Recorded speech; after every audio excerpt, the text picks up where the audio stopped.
record. All right, chapter 9, part 5. This will conclude our genetics chapter. And so we're going to talk about some different things here, for one of which is, I believe we already talked about this particular one with environment, changing skin color. I think this is a little overlap from the last presentation. So let's move forward to talk about, move things out of the way so I can see, chromosome behavior. And we know that chromosomes, you need to understand what loci is. A loci is a position in which we find our gene. And we know that we have this thing called independent assortment, but there are times when genes are on the same chromosome. If they are on the same chromosome, they do not independently assort. And so normally with our dihybrid cross, where we would have big T, little t crossed, big T, little t, big Y, little y, crossed with big T, little t, big Y, little y, we would expect to get that 9:3:1 ratio in our F2s. So when we talked about that cross, you know, our parentals being purebred, then our F1s being hybrid, and then our F2s here, when we mix our hybrids, be a 9:3:1. But and that's that foil thing we did. But if genes are next to each other, they cannot independently assort, so they get inherited together. And so in this particular example, we expected, we had these two genes. Here's our heterozygous. So we have big P, big L, little l crossed with the same thing. We would expect the long pollen, so a purple flower, long pollen. And when we look at our observed, when we actually count our purple long versus the purple round, red long, red round, we do not get that predicted 9:3:3. Well, this is what we should have gotten, right? 9:3:3:1. But this is our observed. And that does not reflect that. In fact, if we did our chi-square analysis, we would see that we have a problem. Okay, so what we find here is because the genes are together, when we undergo, remember our divorce, this is our homologous chromosome. So we have our purebred dominant, our purebred recessive. When they split during that divorce in meiosis 1, you're going to get all dominant and all recessive. The only way you can get a combination, or remember we call those recombinants, where you have one dominant, one recessive, is by having a crossing over. Right, so that's the only way we're going to get that. So here's our Punnett square. When we do our Punnett square, we would actually expect here to get 3 of our double dominants, purple long, and 1 of our double recessive, a 3:1 ratio. And we don't see that either, and that's because of that crossing over. So like I said, when we have crossing over, when we look at how often things cross over, this is how we used to map chromosomes, was how often do these genes cross over. If they crossed over more often, they were further genes apart. If they didn't, they were closer together. And we can do a lot of different crosses to come up with where those genes are positioned on the chromosome. Now we simply do it with DNA sequencing. Here's how that crossing over with our tetrad can lead to those recombinants. So see here we have our parental genotypes, which this is an error. This should be a big P here. Big P, big L, little p, little l. And then we have our crossing over where we have a recessive, a dominant, dominant, and recessive. Here's an example we find in fruit flies. And so with fruit flies, we have a grayed body, long wings. That's our wild type, or a lot of times the wild type is the dominant. Not always, but many times it is. So we're going to say when we look at this heterozygous, right, what we're seeing, what is expressed is the dominant. So we have gray and large wings versus our black body and vestigial wings. Vestigial means they're a lot smaller, they're reduced in size. And so that would be like our test cross here. So when we do that test cross, we notice that we don't get exactly what we were expecting. So we get our parental genotypes back in almost our 1:1 ratio, okay, which is what we would expect, a 50-50, but we also get these recombinants, and we get these recombinants because of that crossing over event.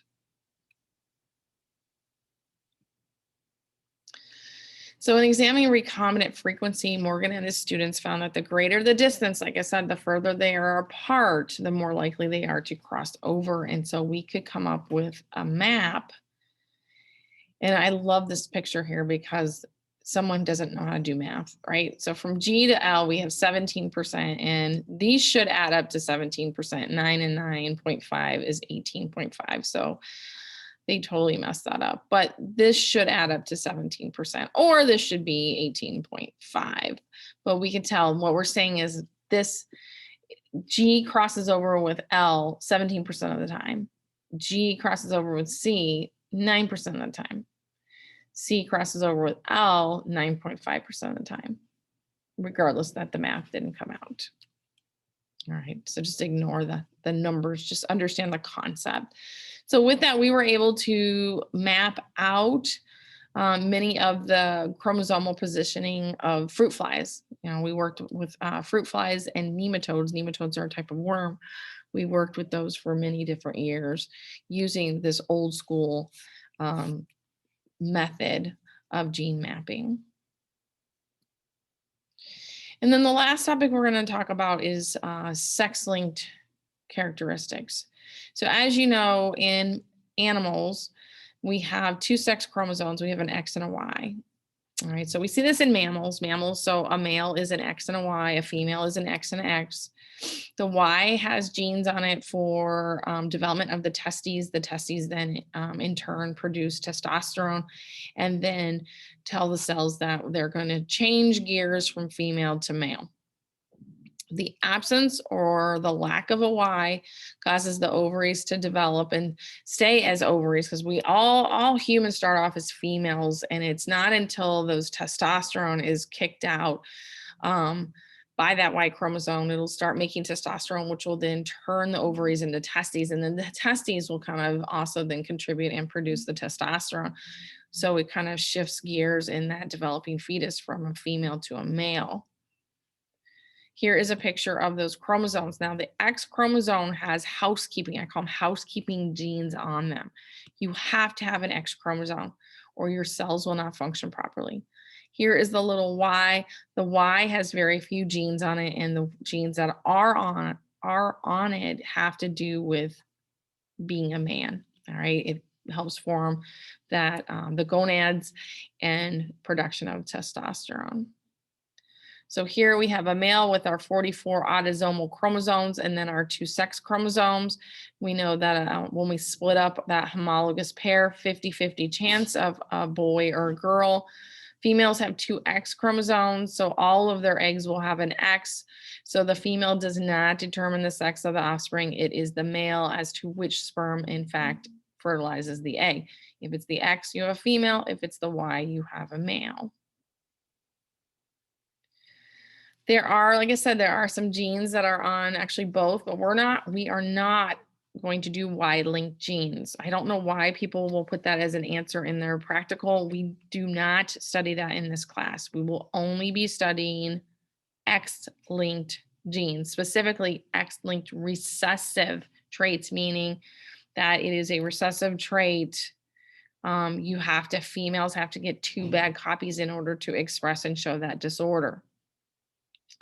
Red eyes versus white eyes is one of those examples. So Morgan noticed that in fruit flies, there were some flies with the wild type, which is the red eye, and others that had the mutant, the white eye. And when he looked at those crosses, it's really kind of interesting because he did find that this worked out. If we were to do this as a regular Punnett square, it would work out fine. We would get your purebred red, it could have been a purebred white, right? And then you would expect all the F1s to have the dominant, which is red, which is what he got, right? The problem is when we get to the F2s, all right, we cross this, and this is also not normal. This is normal too. We would get a 3-to-1 ratio on our F2s. If we're looking at it, right? 1-to-1 genotypic ratio, a 3-to-1 phenotypic ratio. But what he noticed is that all the fruit flies that had the white eyes, they were all male. So it's kind of like, what's the odds of that? Why would all of the males just have the recessive trait? So this is why we have to put the X and Y's in there. So we put the X and Y's in there, and again, this gene is found on the X chromosome. So we're going to write them as superscript. We start with a female who is homozygous dominant because it's going to be purebred. And then we have a male. Now, the male will only get one copy of eye color. We refer to this as hemizygous. So for a white-eyed male, he's got the recessive, the one recessive gene, because remember, there's nothing. You should not have any superscripts on your Y. So if we cross, we do our cross, right? We would have two of these. It doesn't matter. They're the same. So we cross it here. So we're going to have females that are carriers. They have red eyes, but they carry the gene for white eyes. And then all our males, thanks to mom, because right, the male's got the Y, the mom gave the X's and she had all red eyes to give. Now we're going to take those. We have all our females are carriers. Our males have all red eyes. And so when we look at that, when we put our crosses together, so this is all going to be normal, normal, normal, looks good. When we get to our recessive here, notice we're going to have this female with red eyes, but she will be a carrier. And this male will have white eyes, right? So red eyes, red eyes, red eyes, white eyes. And this explains why all the white-eyed flies were male. So most sex-linked human disorders are due to recessive alleles and seen mostly in males, because again, males only have to get one bad copy. They either have it or they don't. Females have to get two bad copies in order to show that they have that recessive disorder. So a male receiving the sex-linked X would definitely be able to blame mom for that because he got the Y from dad. So we got the bad X from mom. So a female must receive the allele from both parents. So females can have this, but she's going to have to get two X's, two bad X's, one bad X from dad, one bad X from mom. So she, females have two opportunities to get a good gene where males do not. Some of those disorders that we'll talk about here is hemophilia. So hemophilia is a particular disorder where you do not clot your blood. It's also referred to as the royal disease, and I'll talk how or why it's called that here in a minute. All right, so we have a lot more males that will be hemophiliacs than females because it is sex linked. Same with red-green color blindness. There are different types of color blindness, but this is where they cannot tell the difference between the reds and the greens. So we see a lot more of this in the males as well. And then we have muscular dystrophy. This is where a particular protein in the muscle starts to break down. This is also a sex link, so we see this more commonly in men. So this particular slide is, and I always enjoy going over the history, European history a little bit. It kind of gets me out of my biology world. But we have Queen Victoria, and up to Queen Victoria, we had not seen any hemophiliacs in their family line. With Queen Victoria, she had many children, right? 1, 2, 3, 4, 5, 6, 7, 8, 9 children, which is good for your royalty to have a lot of children because back then life expectancy was not very good. And you wanted to make sure that your line would carry through with that, with that hierarchy. So we have Edward VII. That is our current line, went to George. Now, again, men either have it or they don't. He is normal. So his son is normal. His son's son, his grandson is normal. We don't have hemophilia in the royal family any longer, unless someone was to marry someone into the family with it. We have Victoria. Victoria is a normal female. She got married and had a son. Now, this here, notice these are cousins. Notice how we have a cousin going on here. So she was married off to probably the King of Prussia. They had the prince here, that was the king eventually. And they married those cousins off. So Alice, who is a carrier, married her daughter off to her sister's son. So they were cousins. She's a carrier. They had 3 boys. The first 2 were the oldest and the youngest were both hemophiliacs. It is not very common for people with hemophilia back then to live this long. You have to understand that this royal family, they were able to protect them and live very sedentary lives where they wouldn't get hurt or injured so that they don't have that risk of bleeding to death. Then we have her other son. Notice this son here died at 3. And then her youngest daughter, Alexandra, was married off to the Tsar of Russia. So we got Prussia, we got Russia. This is actually the story of Anastasia. So this was Nicholas II, I believe, who was the Tsar of Russia. This is where the Bolsheviks took over in the Russian Revolution. This whole line died on the same day at the same moment as they were lined up and executed. They had 4 daughters. We do not know if they were normal or carriers because, of course, we don't have their children to come to look at.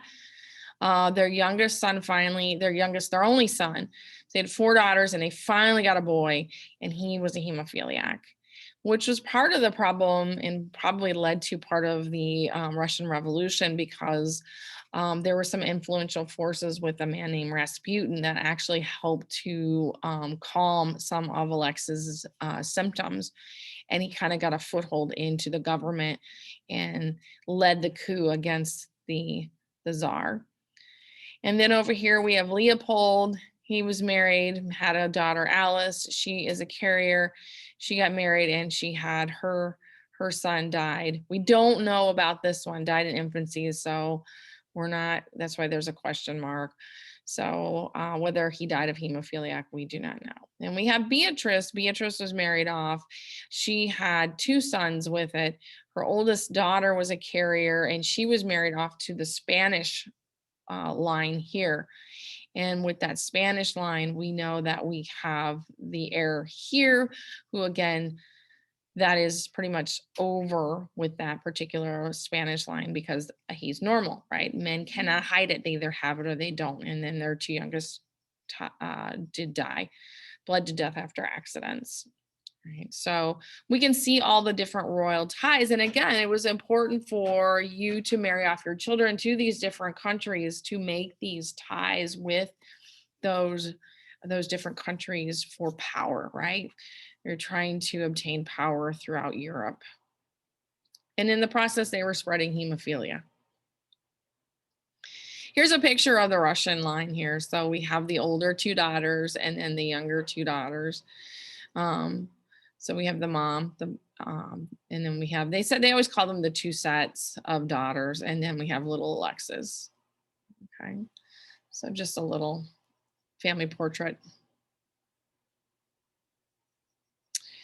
We also know there's an evolutionary connection. We talked about a little bit about mitochondria and how mitochondrial DNA does not have crossing over independent assortment.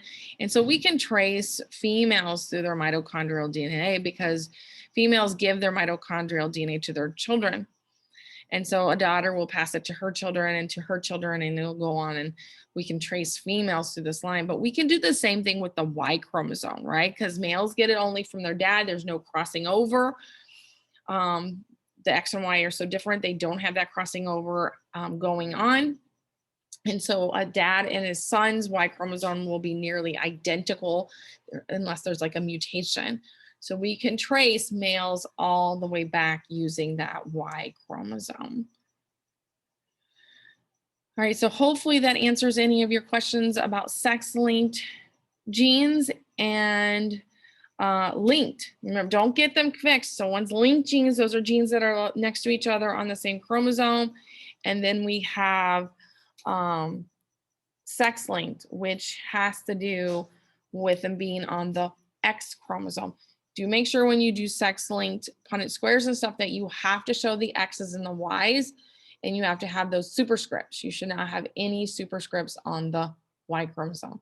Again, if you have any questions, feel free to reach out and get a hold of me. All right, take care. Bye.